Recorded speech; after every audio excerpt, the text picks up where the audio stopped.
Before Nostradamus, there had been many seers, prophesying doom. He, though, was different, for he had access to a thoroughly modern invention.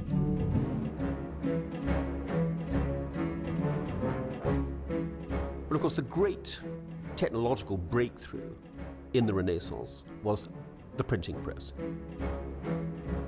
Suddenly it was possible to produce printed books on a vast scale and disseminate them right across Europe. So extraordinary, radical and ludicrous ideas and brilliant ideas simultaneously could flood into all the houses of those who were fortunate enough to be literate. It's probably one of the fastest growing, if not the fastest growing industry of the period. The printers are very keen to find bestsellers, and that has a very strong influence, of course, on the popularity of astrology, prophecy and the like, because these books often sell in very large numbers. This is the perfect time, and this is a chance for a man to use this brand new information technology. His work will be disseminated right across Europe. Had he been born 100 years earlier, it would have remained stuck in Provence if he was lucky. It wasn't just that Nostradamus' work circulated more widely than his predecessors. His language was of a different order, too.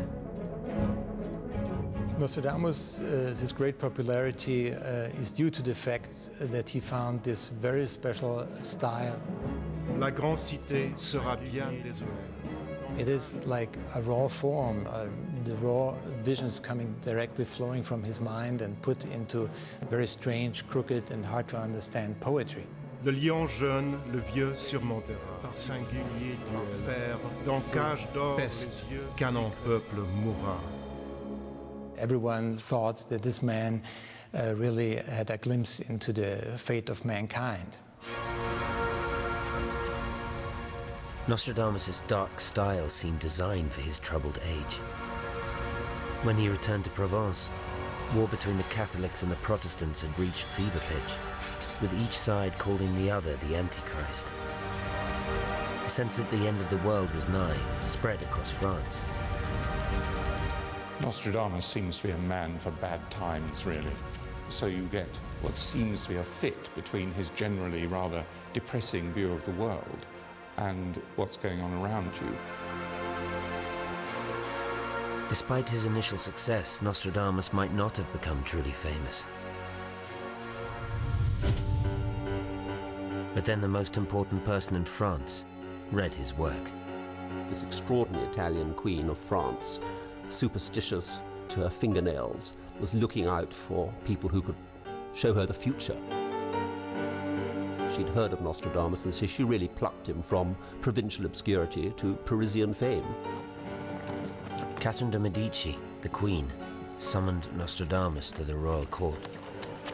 You've got to remember, of course, that this was the most sparkling court in Europe at the time, and this really was. The French court was really beyond equal. There, one quatrain in particular, it said, troubled the Queen. And no wonder. It seemed to predict the death of her husband, King Henry II of France. For supporters of Nostradamus, this verse is crucial. For it was, they say, the very first time Nostradamus successfully predicted the future. The quatrain that really made Nostradamus' reputation was the quatrain about the death of Henry II, which was published a full 3 years before the death actually occurred. This is when Nostradamus stands head and shoulders above the other prophets and seers. Le lion jeune, le vieux surmontera. En chambelli, the young lion will overcome the old one in a single combat on a military field. Dans cage d'or, les yeux lui crèvera. Inside a golden cage, his eyes will be pierced. Deux classes une, puis mourir. 2 wounds shall result from one blow, and afterwards he'll die a painful death. The young lion was Montgomery, the commander of the king's bodyguard. And Montgomery asked the king if he would like to joust against him. And the king, being a virile, proud king, still quite young, said yes. despite Catherine de' Medici, his queens, begging him not to go on the jousting field. The king insisted. The first two passes, Montgomery managed to avoid him and his lance shattered. The Queen then came up to the king and said, "Please don't do this again." The king insisted, despite Montgomery's reservations. And at the last moment, Montgomery tried to raise his lance, but the lance splintered on the king's helmet. The shattered ends of the lance pierced the king's eyes and his throat, and he took 9 days to die in agony.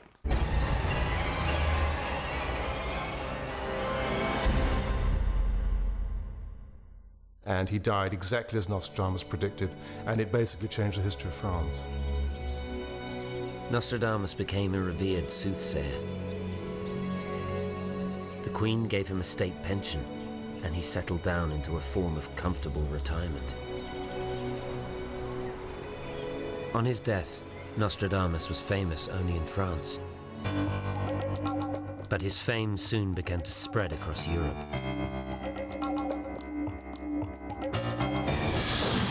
In 1666, after the Great Fire of London, some people pointed out that there was a verse in Nostradamus' prophecies that seemed to predict it. The blood of the upright will be absent from London. She will burn up suddenly in the year 66. The old lady will fall from her high place. Many other Protestant churches will be destroyed too. Suddenly in the year 66, well, that's dead on the nail with 1666. The old lady who falls from a high place is St. Paul's Cathedral, which was burnt and utterly destroyed in the fire. By the 20th century, Nostradamus' status as a global superstar of prophecy was taken for granted.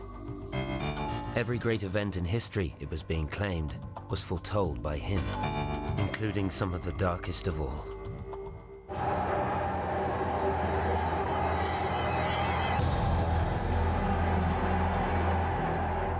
Well, there is the famous Nostradamus quatrain number 224, which appears to mention Hitler, virtually by name. Best farouche de fin fleuve traîner, with the hunger of wild beasts they will cross the rivers. Most of the world will be against hysteria.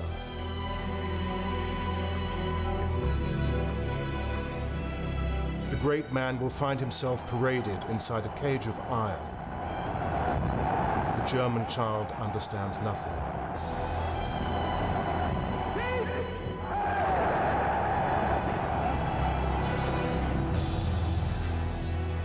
So you have both German and Hister mentioned in the same quatrain.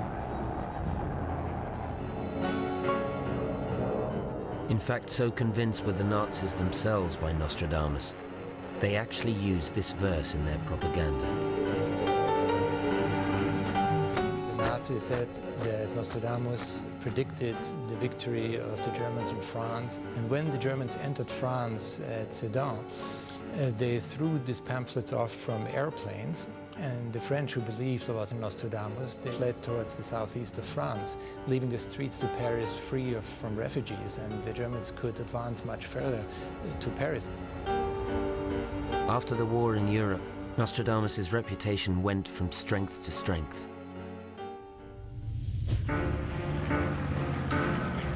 Each new